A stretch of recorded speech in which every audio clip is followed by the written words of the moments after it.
So I just finished a workshop called Your Water Resources and the Fate of the Frog. And I got to read my children's book to third graders at Holt Elementary School. And I was fortunate because a teacher at EK Poe recently brought in a bunch of tiny little tadpoles, and they've already grown. It's only been 3 days maybe. And they've probably tripled in size. But she said that I could take some, so that I could take them, because I've not yet caught tadpoles this year. And explain to people how, if you were going to capture them, you can do this in a nice way by not touching them, by using a clean cup that's been rinsed out with the water that you find them in. And then you scoop them up in the cup and bring them home and put them in the same water you found them in.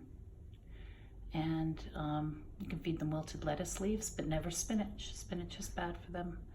If they start eating each other, you can buy some goldfish food or throw in mosquito larvae. That just means they need protein, which means meat, which means they have to eat another animal.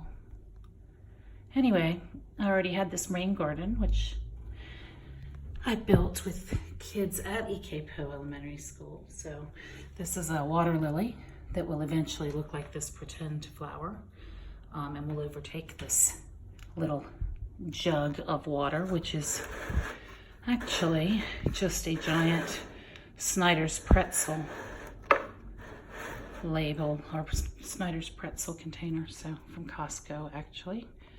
And if I put the tadpoles in there and give them wilted lettuce, they'll eventually grow into frogs. I pretty much take them out when they have their legs and still a portion of their tail, because they have to eat insects that are so small. If you did catch them and bring them into your house, oh yes, your other family members would be very upset with you, because you would end up with little tiny insects in your house, and it's really a drag. Anyway, I got the water lily at Lowe's, gosh, in the fall actually, many months ago, when it went on sale for $1. It's usually $8.95, I think. So I bought like 10 of them. I bought all of the ones they had for $1 and made numerous rain gardens like this. I put guppies in because they're inexpensive, and they breed like crazy if you put a male and female in there. But I like it better as a tadpole breeding ground, and just always release those baby frogs right back where you found them. So that way you're not damaging them in any way. You're just kind of giving them a safe place to grow up.